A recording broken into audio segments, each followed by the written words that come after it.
So we got, oh yeah, I already started recording. I'm not even paying attention.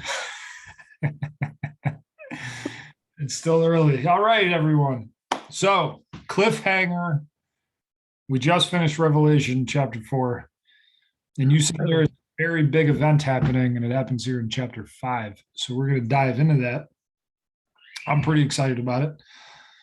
I might have snuck ahead and read a chapter or two. The question is, are you awake? Which kind of awake? Oh, like physically awake or spiritually awake? No, I want, are you woke? Oh, that kind of awake. I'm definitely not woke. I knew that one would perk you up. Yep. Definitely not. All right. So which Bible are you reading out of today? Do you have your NIV or your ESV? I have both. Bible. You got both?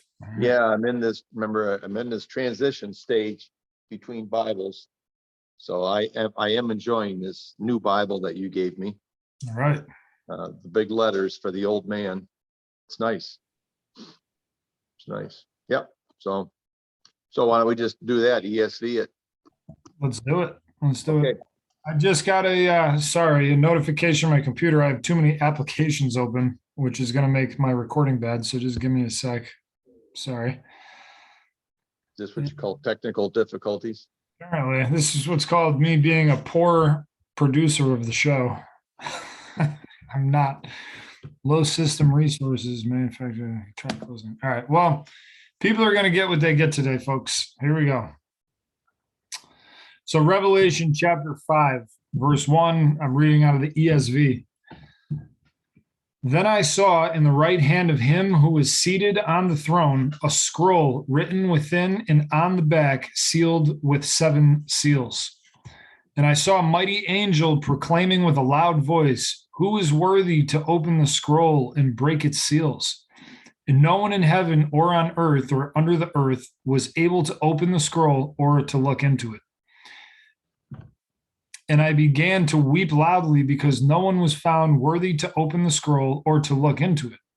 And one of the elders said to me, "Weep no more. Behold, the Lion of the tribe of Judah, the Root of David, has conquered so that he can open the scroll and its 7 seals." Do you want me to read the whole chapter or stop right there? Well, why don't we read the whole thing?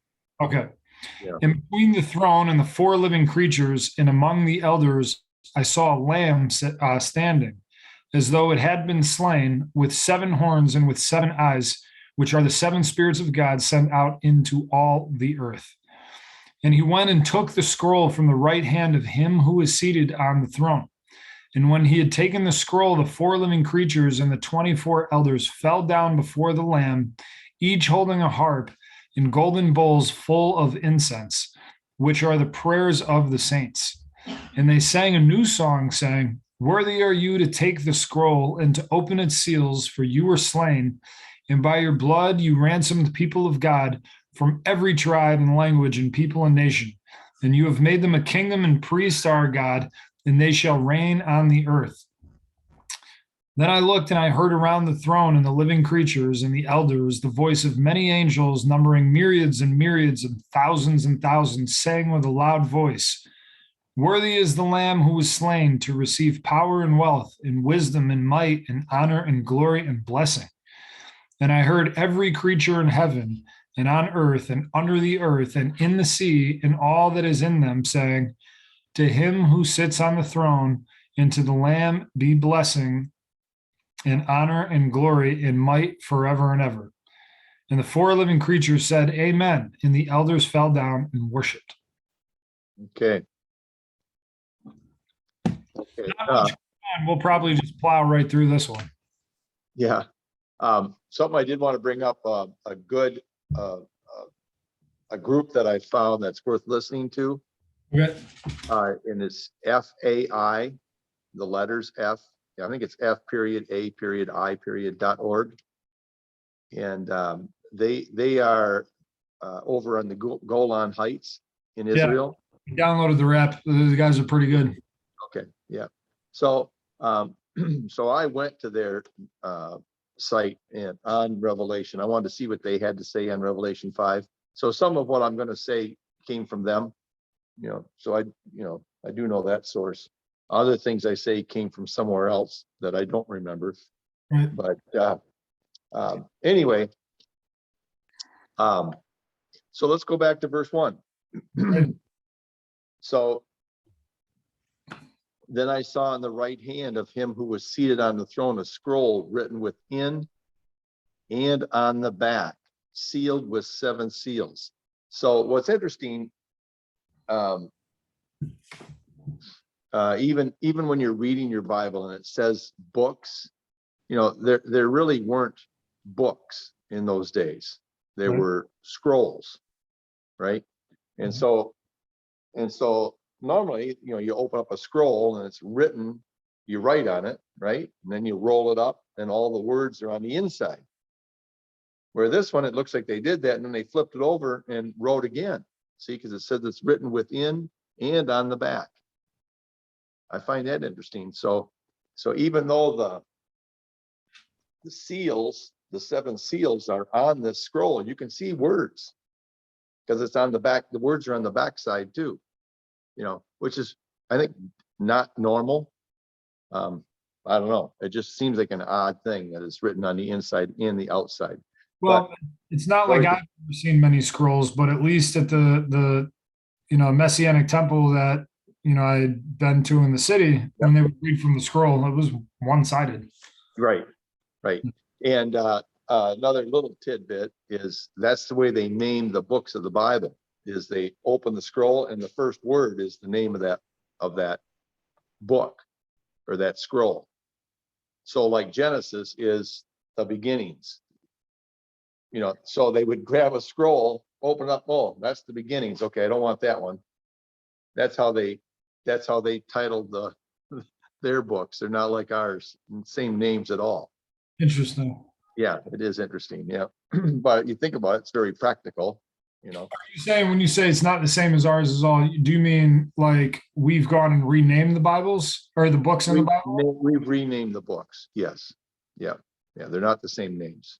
Yeah. That's just something to know if you're ever trying to study back and forth, because it gets confusing because they are titled. They're just titles, right?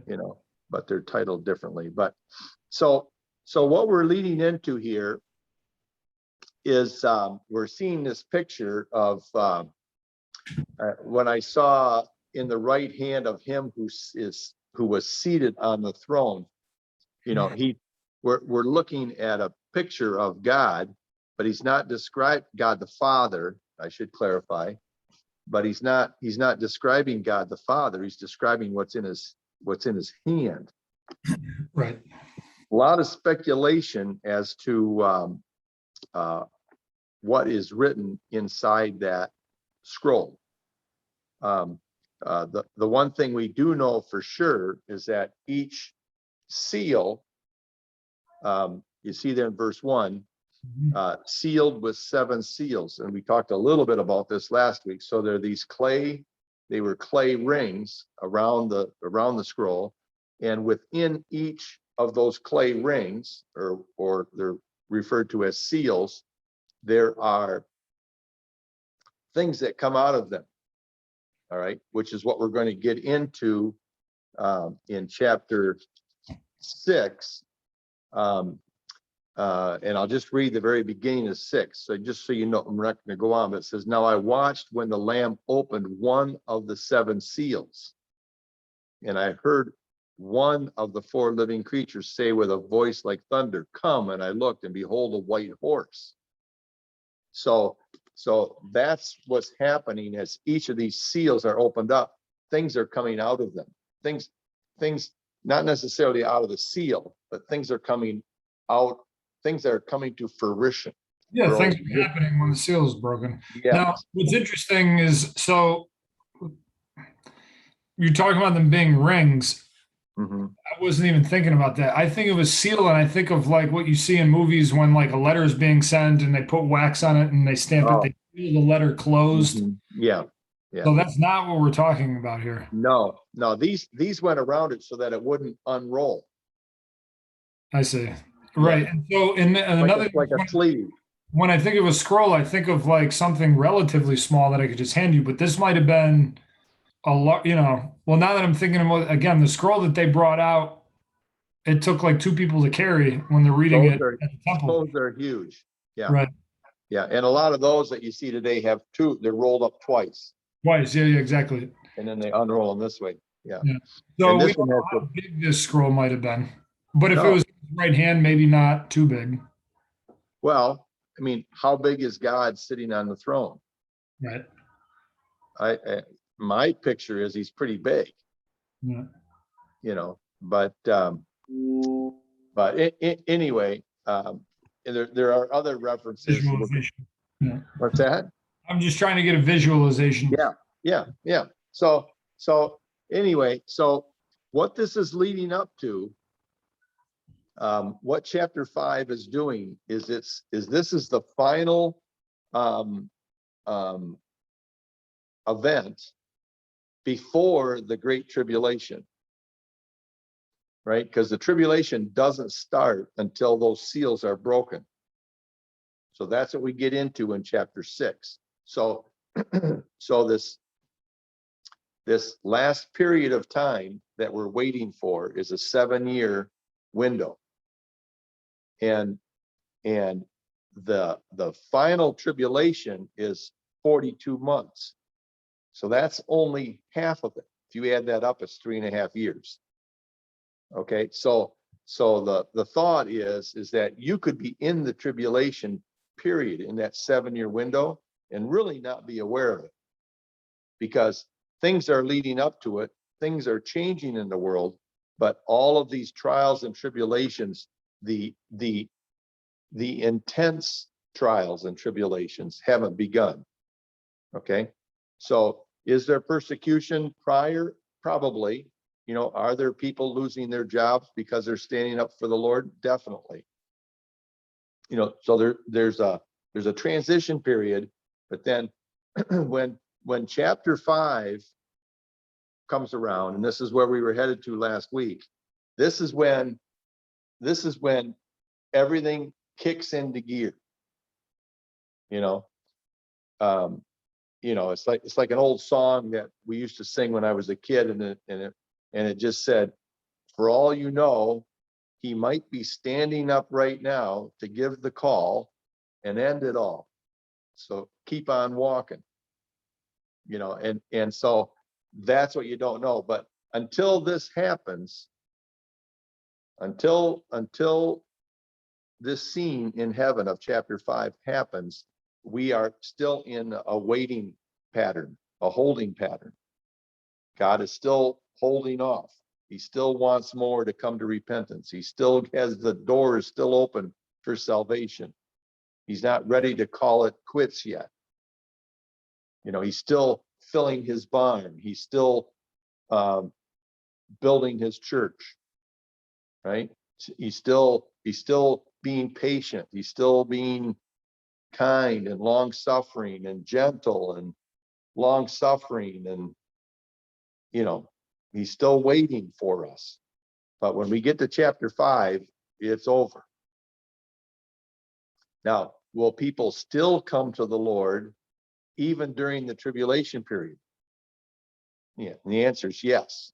There will still be salvation. There will still be tribulation saints. He will still be building his church even in the midst of this well, the Bible describes it as a trial that comes upon the earth that has never been seen before. So all the wars before, as bad as it's ever been, it's never going to be, and never will be again as bad as it's going to be at that time. That's Okay? intense. That sounds pretty bad. Oh, yeah, it is bad. It is bad. I mean, when we get into it in the seals, I mean, one of the seals, there's a third of the world dies. A third of the world dies. Well, so at today's standard, that would be A couple billion. somewhere between 3 and 4, over 3, well, around 3 billion people. Yeah. 2 to 3 billion people. I mean, it would make this COVID thing look like a cold, like nothing. So, and then as soon as that one gets through, there's another third killed. Well, now you're talking half the world's population is dead. So I don't know that the world's ever seen that before, and especially in a short period of time. Because remember, this period of time that we're talking about, that's going to begin here with chapter 5, is only 42 months. And then the other thing is to keep in mind is that we're going to come up against it where Jesus said, unless those days were shortened, there would be no flesh alive. So that's how bad it's going to be. So it's, even those 42 months, it appears like it's going to be a shorter period of time than that, but we don't know. It just says shortened. Doesn't say 2 weeks, doesn't say a month, just says shortened. But anyway, so that's what we're headed. That's what we're headed into. Okay. So,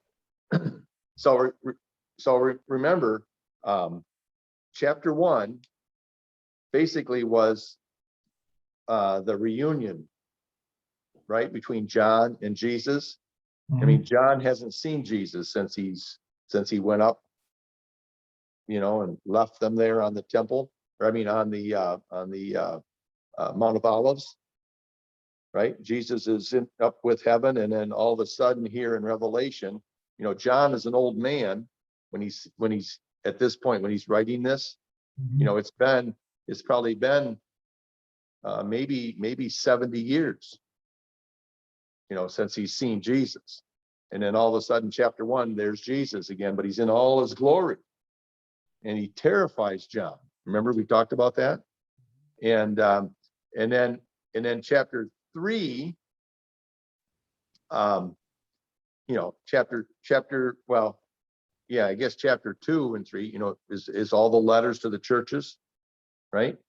So we've got the reunion with Jesus, and then we've got these letters to the churches, all these warnings.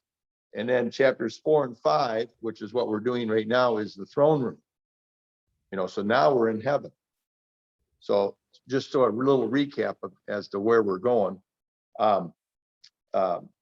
So anyway, let's read verse 2. And I saw a mighty angel proclaiming with a loud voice, who is worthy? Who is worthy? Who is worthy to open the scroll and break its seals? And no one in heaven or on earth or under the earth was able to open the scroll or to look into it. And there's the answer to my question when I was asking you. Well, I was just saying, where it's talking in earth, on earth, under earth, what were they referring to? So that no one was able to open these scrolls. Yeah. So it's saying that there are creatures in heaven, there's creatures on the earth, and there's creatures under the earth, right? Yep. Yeah.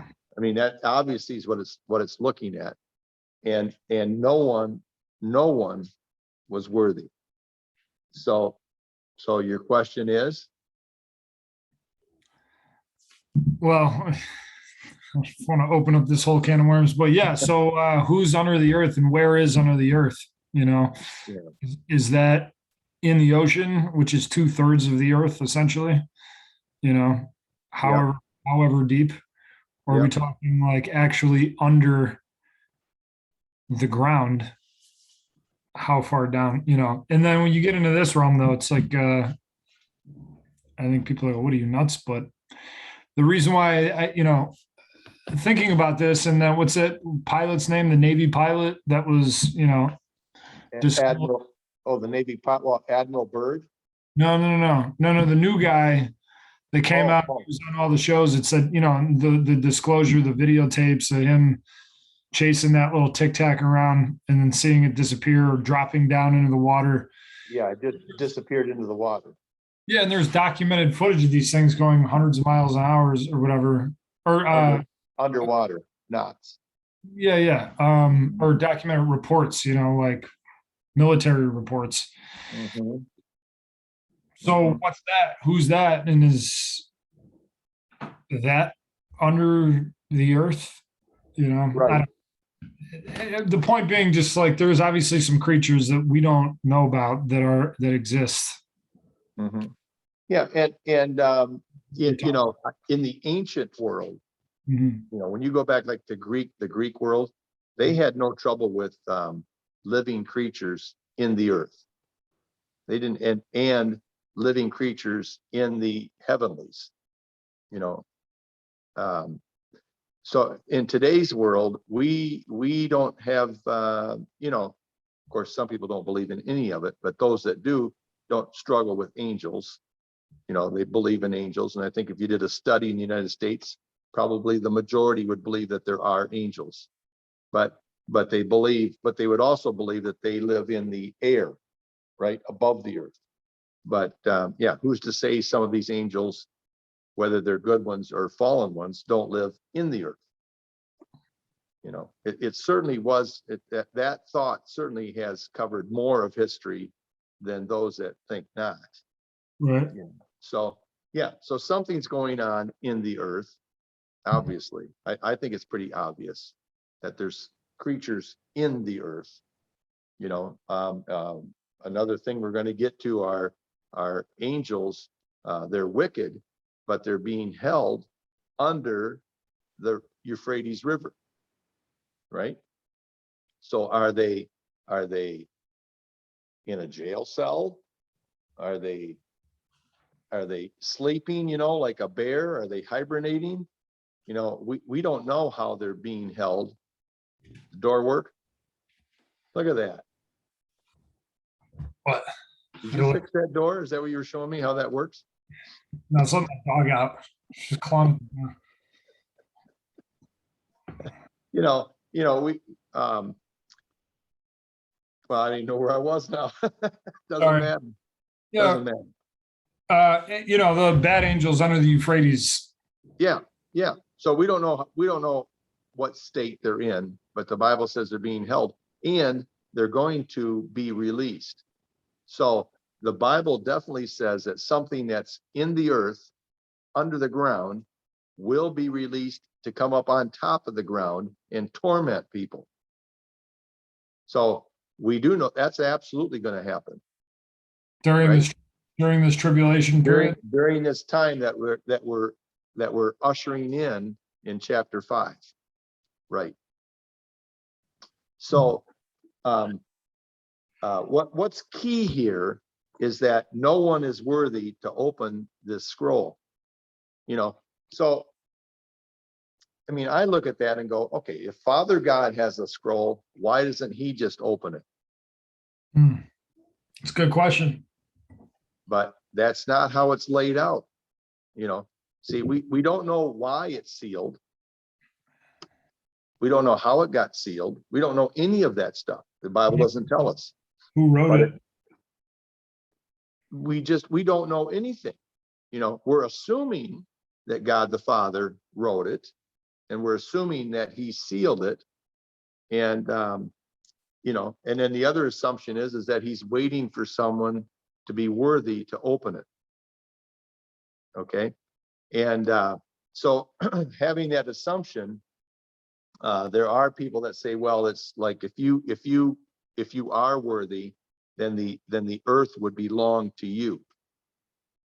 You could have dominion over this earth if you're worthy to open that scroll. So it's the title deed to the land, to the whole earth. Now there's a process of getting it back, because we know right now that the adversary, Lucifer, and we call him the Satan, that he has dominion and rule over the earth right now. So there's a process, there's a process of conquering this earth to get it back. Right. And so that's what we're ushering in, is this process. So let's read on. Verse 4, and I began to weep loudly because no one was found worthy to open the scroll or to look into it. And one of the elders said to me, remember those elders that are surrounding the throne? Weep no more. Behold, the Lion of the tribe of Judah, the root of David, has conquered so that he can open the scroll and its 7 seals. So there you have it. You have someone who is worthy. Okay. So this obviously is describing Jesus, and he alone. I mean, think of that. Out of all of God's creation, he alone is the only one that is worthy to do this. So without his work, without his coming to this earth, there would be no way for us to ever get out of this mess of, death and suffering and hunger and starvation, right? Wars, the lack of justice. No way out, ever. This world would just spin into eternity. What? Ruled by Satan. So where would the justice be? Where would be the end to the culmination of sin? Think about that. I mean, we think things are getting bad now. Just run it out for another 2 million years without any way out of this. It would be hell on earth. Yeah. Right? It would just be bad. So John finds himself crying, and then here's this elder saying, "Weep no more. There is someone. We do have a savior. We do have somebody that lived as a human and was able to conquer sin and lived a sinless life." So that's what qualifies Jesus to be able to take the scroll.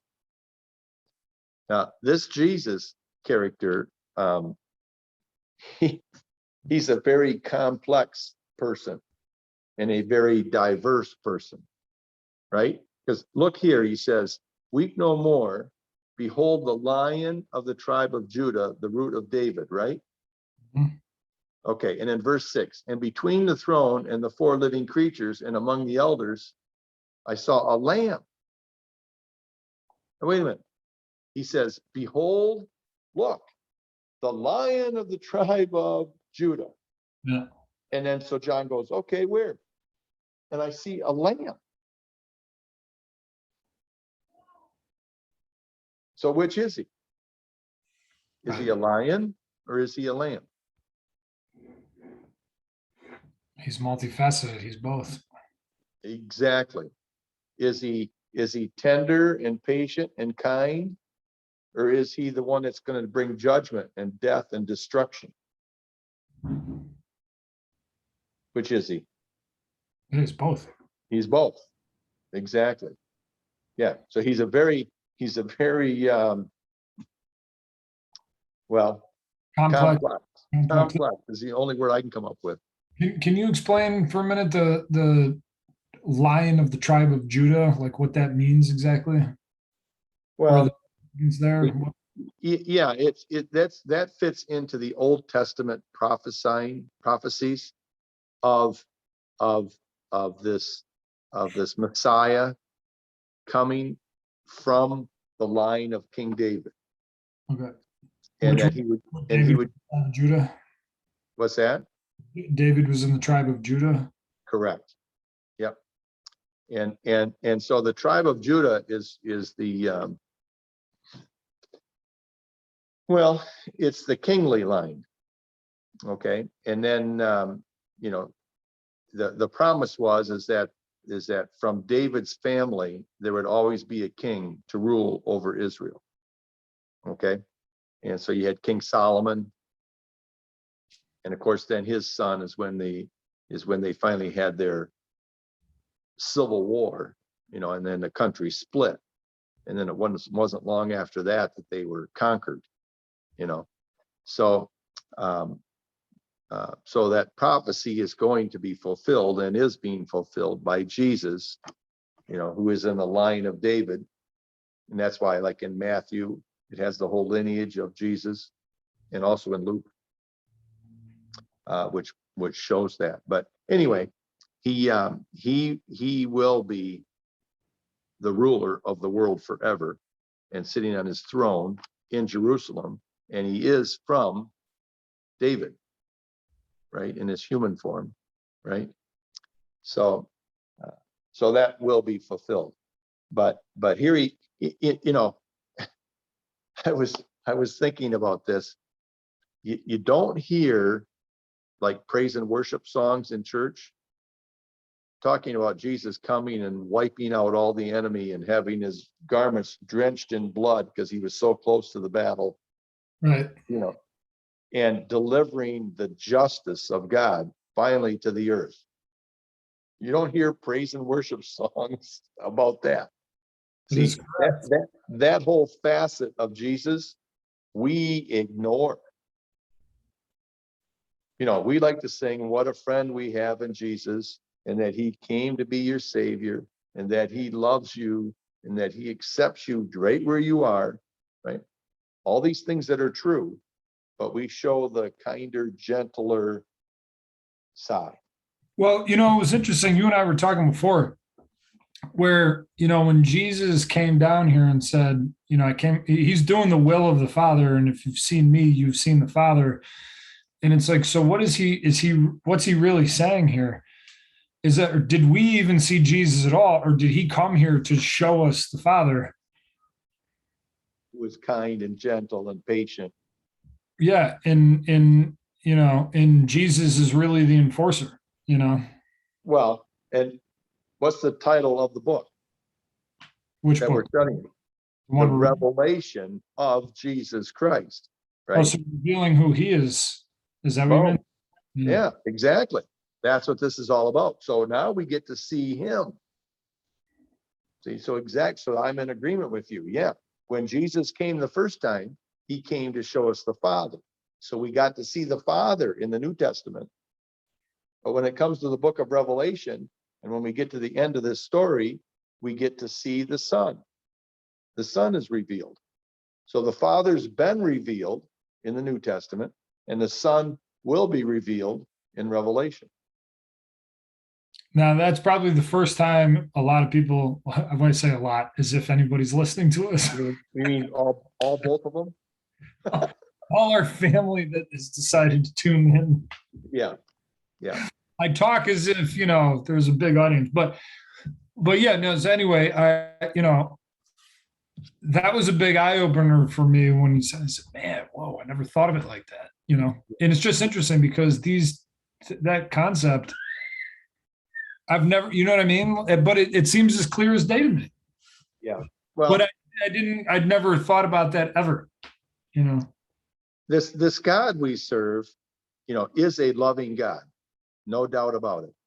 But I think a priority that I would, as I would describe it, I mean, I don't know what God's priorities are, but he is righteous. He is a righteous God. I mean, he is so righteous that you cannot get around your sin. It doesn't matter how loving and kind he is, and how patient he is, and how long suffering he is, and how much he's willing to put up with. In the end, your sin has to be paid for, because that's why I look at it this way. Above all of those attributes of God, he is righteous, and he has to be true to himself. So there has to be a payment. Yeah. See, what's interesting about in today's world, we want justice without judgment. Think about that. We want justice, but not judgment. Well, how do you get justice without judgment? Yeah, I was just gonna say, give me an example. I don't understand how that works. Well, you can't get it. Right. You can't get justice without judgment. Right. So what do we want from God? Judgment. Well, we want justice. Well, I'm saying, but if you want justice and you want judgment, No, we don't. See, that's what I'm saying. I mean, you want justice in your life. Do you want God's judgment? yeah, I get what you mean. Yeah. See, we don't want judgment. Yeah. But yet you cannot split the two. And that's why you're supposed to live your life in a righteous way.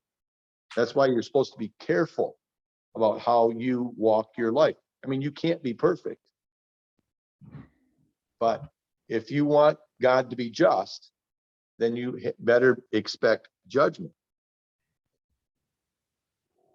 Yeah, I mean, just think of the legal system. You know, it's like I don't know, you steal a car and then say you're sorry, and you might be, you know, truly, truly, you might be sorry, but there still has to be punishment there has to be punishment. Yeah. unless somebody stands up for you and says, "Look, I'll pay the fine." Yeah. The system will get what they want. Yeah. That he's repenting, he's never going to do this again. So then the Yep. debt is paid. Yep. Yeah, that's a great example. And I didn't then, make that up. I heard that somewhere, but it is a well, great but then think about this. And 2 months later, he's back in front of the judge again because he stole another one. example. Now what? Exactly. Yeah. Well, exactly. That's a great point because that's how a lot of people, there's no actual repentance. They just keep. Well, because Jesus just keeps standing up for me every time, right? Okay, so what kind of a father then just lets you go and keep doing it wrong? Yeah. What kind of a father is that? That never corrects you, just keeps bailing you out every time. Right. That's not much of a father. Yeah. Sometimes you have So to spank your kid, or let him get. eventually, some kind of judgment has to come, doesn't it? Mhm. It just has to, but we don't want that. And we don't preach that. Oh, it's never going to come to you. You just keep on going and you just keep doing your best. Well, that's not what the Bible teaches at all. The Bible teaches that he disciplines those whom he loves. So it's coming. It's coming on those he loves, and you better expect that in your life. And you know what? If he's not disciplining you, maybe you're not one of his. Think of that. There's the other side of the coin that should be an eye opener, should be, perk you up a little bit and go, wait a minute. How come I can just get away with doing whatever I do over and over and over again? Right. So anyway, let's go on. So we have this person that looks like a lion, and John sees a lamb. Okay. So he's standing as though it had been slain, with 7 horns and with 7 eyes. I'm in verse 6, which are the 7 spirits of God sent out into all the earth. So the lamb has 7 horns. Yeah. Is it usual for a lamb to have any horns or no? Yeah, right. And so, 7 is a perfect number. Horns stand for power and authority. Okay. What horns stand for power and authority? All right. Yeah, horns do. Yep. And so like he has perfect authority, is the idea.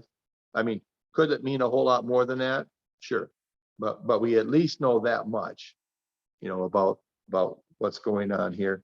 And 7 eyes, so this perfect vision, he knows exactly what he's doing.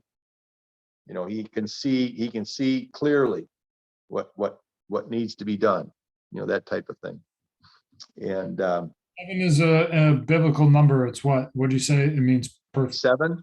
Yeah. 7 is perfection. Perfection. Yep. Completeness. That I was born on the 7th.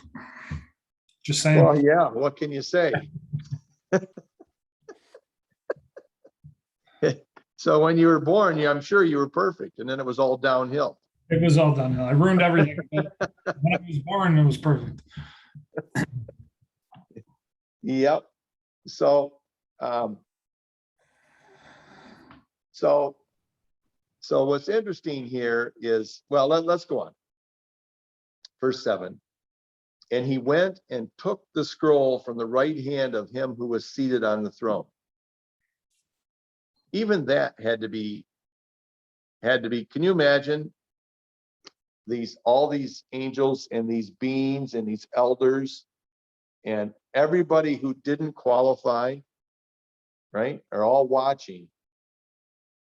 And here goes Jesus looking like a lamb, like he'd been slain, and he goes walking up there. And it doesn't say that the Father handed him the scroll, it says he took it. Right. Walks up there and takes it. Everyone's like, from the Father. Yeah. It's like, this is really happening. you have to wonder walking up, like, what's this guy doing? What's he doing? Oh my God. Yeah, he took it. What? He is worthy. He is worthy. Yeah. Yeah, because you'd be dead if you weren't. Yeah. And he isn't. So here he goes. So this thing is really climaxing, because it's like the day has finally come that all of this mess is going to be straightened out. And we talked about, when we say this mess, we're not talking about just the earth.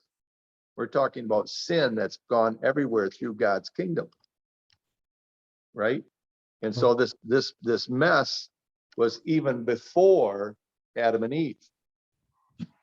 So this is a very ancient problem. And now whatever this process is with human beings, this requirement is what it seems like it is. We finally have one, because Adam, the first Adam, failed,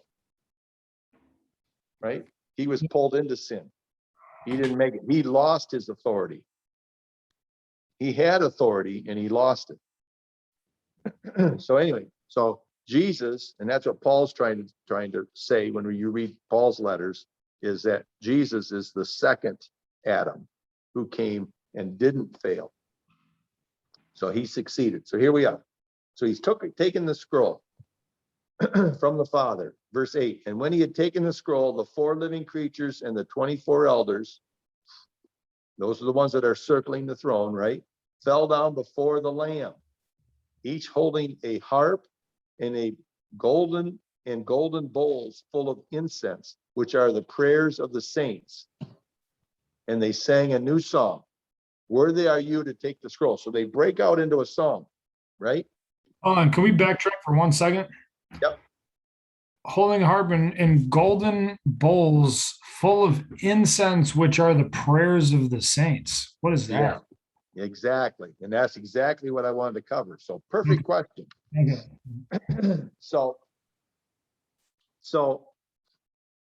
what's interesting is you have the saints of God, right? The church, which is alive and on the earth, right? And this is also the bride of this Messiah, the bride of Christ, the bride of Jesus, right? And she is being persecuted. She is not being treated justly. She's being treated unjustly. And so what avenue does she have then to seek justice? Prayer, right? Look at our situation right now. That's what we're talking about, even over a ridiculous situation we have with this virus, right? And the overreaction of our leadership. I find it very interesting that one of the very first things they find necessary to do is to close the church. You can leave Walmart open, right? But you got to close the church. That's just the way it's going. So you can see that, not that, and I don't even think that's a big deal. I mean, but it's an indicator of what's coming. The first thing they're going after are God's people. It's just seems to be a natural way in this world is to do that. So these saints are pouring out their prayers. I mean, to God. So I'm sure that they've lost their jobs. I'm sure their children have been booted out of schools. You know, they haven't taken the mark of the beast, right? All of this persecution is coming on them, and what are they doing? They're praying, going, God, bring us justice. Help us, right? Bring judgment on those that are persecuting your people. Okay? I mean, when you can't get justice from your government, the only place you can go to is a higher authority, right? So here they're holding these golden bowls full of incense, which are the prayers of the saints. Now, what's really interesting, here's something really interesting about this, Kyle. And then they break out into a song, right? Right? That's what we read. That's this next part in verse 9 and 10. And hopefully we'll get to that. But what I find very interesting is once this scene takes place, look at let's go back to chapter 6 again. And now I watched when the Lamb opened one of the 7 seals. Okay. So let's go back to this where you are, because this is really the key, I think, to this whole chapter. And that is these 4 living creatures, verse 8, and the 24 elders fell down before the Lamb, each holding a harp and golden bowls full of incense, which are the prayers of the saints. Okay, so the last thing you see in heaven, so Jesus has the scroll, right? And then the last thing you see are these people show up with these prayers that are calling for justice, calling for righteousness, calling for action, right? And they're coming and they're presenting these before the throne, right? And they break out in song. And then what happens? What's the response of Jesus to these bowls that are filled with the prayers of the saints? What's his response? It's in chapter 6. Okay. So here's what's interesting. So what brings on the action of Jesus to end it all? I guess what you're saying here is the prayers of the saints. Right. Yeah, that's where I'm leading to. And that is a bizarre thought. And what I like to tie that into as you're wrapping your brain around that is when Moses was in Egypt, right? And of course, he went to Pharaoh, said, let my people go, right? And the Pharaoh said, no. Matter of fact, I'm going to make it a little bit tougher on them just because you're a pain in my neck, right? And then what did they do? They cried out to Moses, right? And what did Moses do? Prayed to God. And then what did God do? Brought a plague, right? The 10 plagues, right? Brought one. And then when that didn't work, the people complained and cried out. Moses went to God, right? In other words, God worked through the prayers of his people. And then he brought judgment.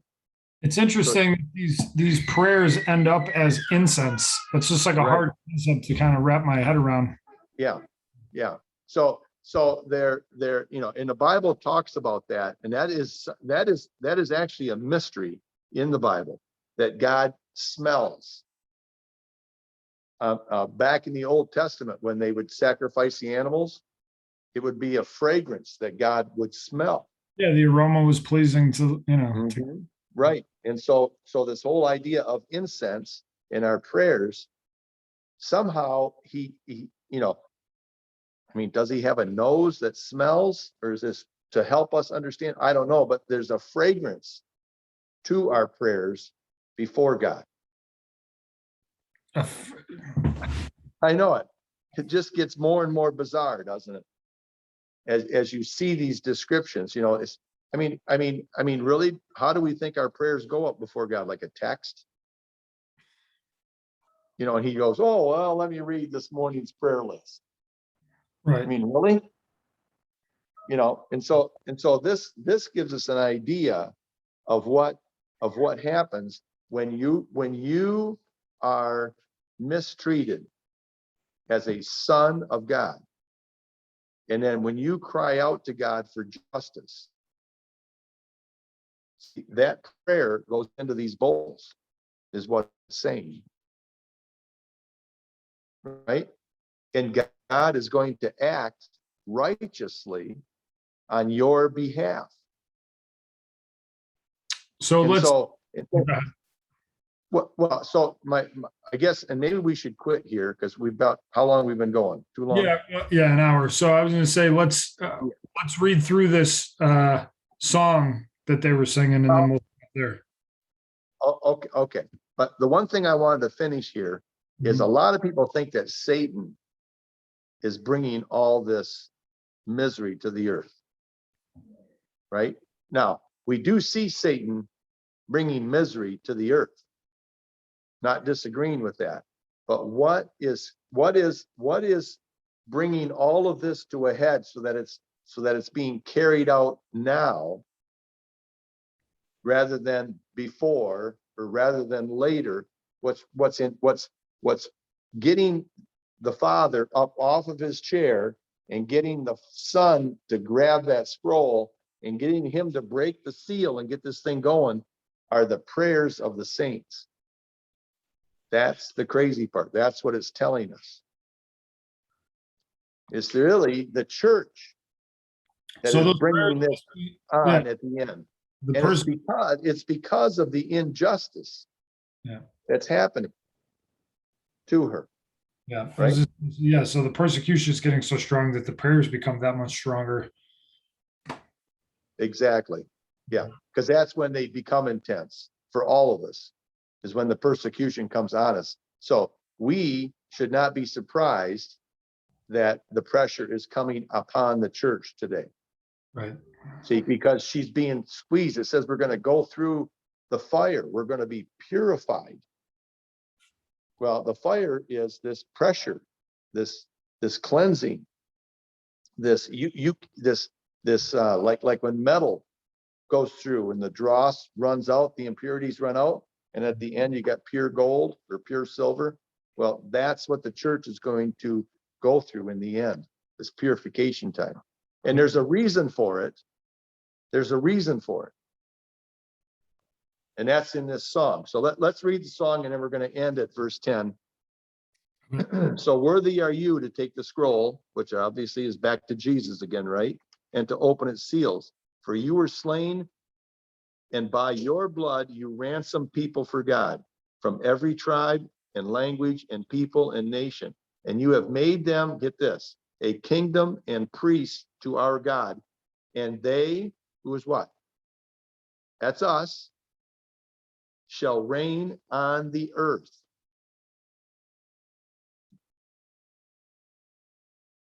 Not going to be in heaven playing a harp, floating around on a cloud.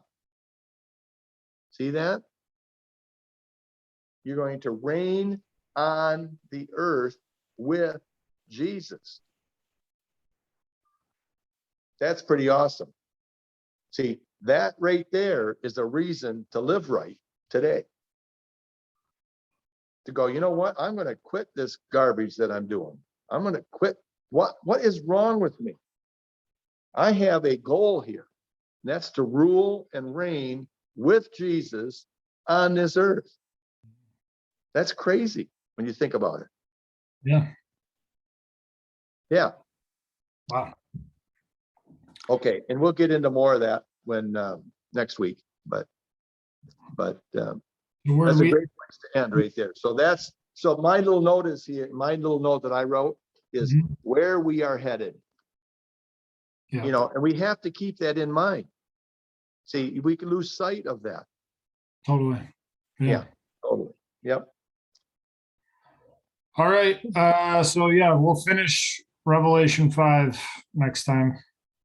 And then we'll see about going back to Genesis. Mr. Revelation. Yeah, Okay. apparently. All right. Well, that was good. That was All good. right. Next time, folks. All right. All right. See you, man.